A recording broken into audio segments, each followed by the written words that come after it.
Hello everyone, welcome again in Eng-Man YouTube channel. So in this video, we will continue our learning on gap software for oil network modeling. Okay, so now we will solve the network with optimization. In previous video, we have set the constraint on the separator, and the constraint is the maximum liquid production of 20,000 stock ton barrel per day. And we also made all the wells controllable. Okay, so now let's go solving the network with optimization. I'm going to click on OK, and then we go to solve network. Okay, let's just, set the separator to be again 200 psig, and then let's just go to the next. And now we will check the optimize with all constraints. Interesting. Okay, so that's it. No longer no optimization, just like we did previously with the wells, all the wells fully open with no optimization. Now we select optimize with all constraints. All right. And the computation will be quite longer, but that's okay. Let's just click on calculate button. But it's still quick, right? Interesting. Very, very interesting. Okay. Once again, in order to honor the constraint, which is 20,000 stock time barrel per day of maximum liquid production, the mode must be set to optimize with all constraints here. Okay. By the way, we also have a limiting here, this in. By the way, please notice here, we have limiting. Okay, and you can see maximum liquid rate separator, constraint limiting 20,000 stock time barrel per day. This limiting tab in the log allows us to verify if an element is limiting the production of the field. Like the one we have right now, the limiting element is the separator. If this is the case, then the field has the potential to produce more. If we have something limiting the field, limiting the network, it means that we still have opportunity to maximize or to increase the production of the field by removing the limiting element, right? Okay, but again, this limiting tab, the function of this tab is to show us, maybe you can say it's a validation, it's a confirmation that something is actually limiting our network, which in this case, the constraint within the separator. Okay, so now we are interested in checking the result. Go to the main and let's fly over on our separator. You see there, the maximum liquid production of 20,000 stack time barrel per day can be achieved. And at that constraint, we can produce oil production rate of 18,341 stock time barrel per day.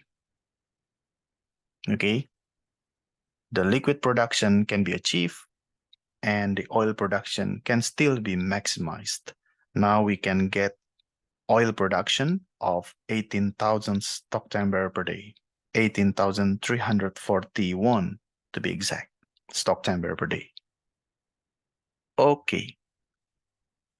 And we can also check the result by going to the separator. And then let's check the results. Yeah, you can get the oil rate, liquid rate, and others. Click on OK. We can also check the results here. You can go to total systems, then you will get this result. You can, if you want, you can fly over on each well like this, fly over on the pipeline, on the, the joint, even on the reservoir. Okay, and then what else? Let's say we right click here. I'm going.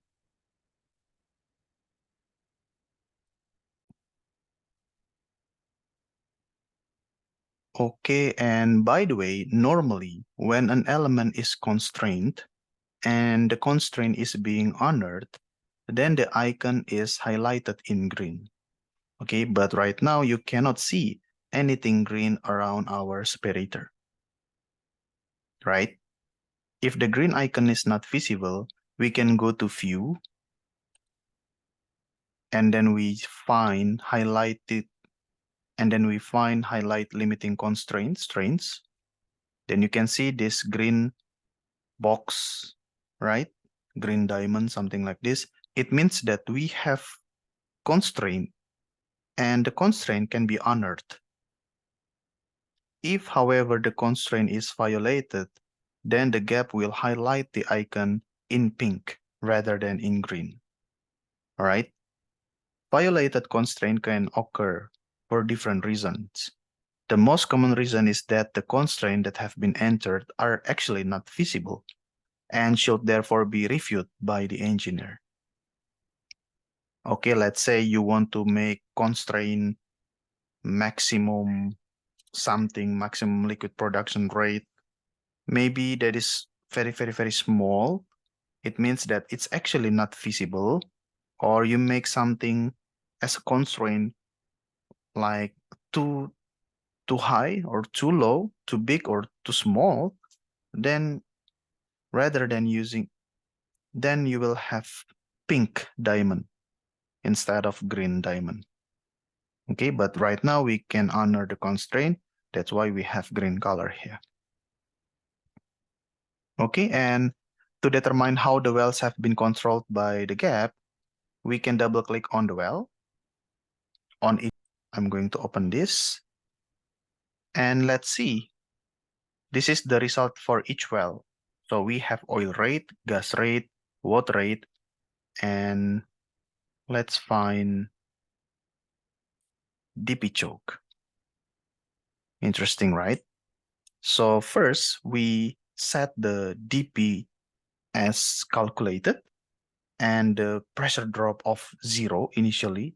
But now after optimize the choke size in inches, you get critical pressure, critical rate, and you can also plot the choke performance like this.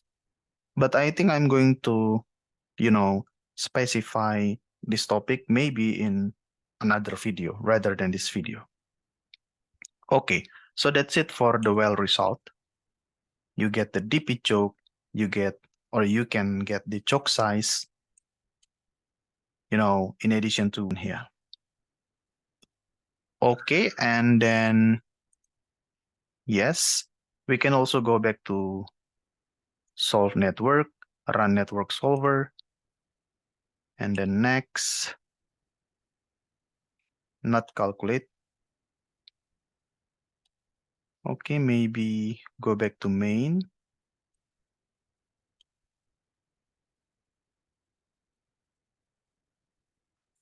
Okay, maybe I'm going to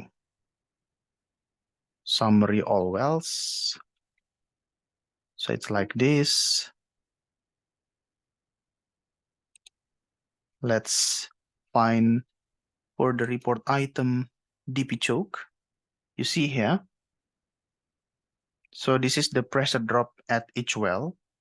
Well 1A, well 1B, well 2A. So you can see here, we put pressure drop at well 1A, 2B, and 3A.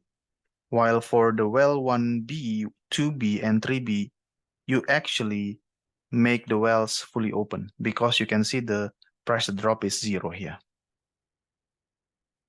Okay, producing from reservoir A are choked back more heavily than the wells from reservoir B.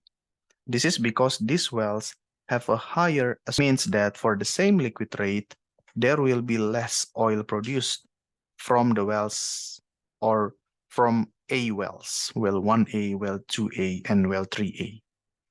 Therefore, to maximize oil production, GAP is choking back these 3 wells, okay, to reduce the water cut and thus increase the oil production.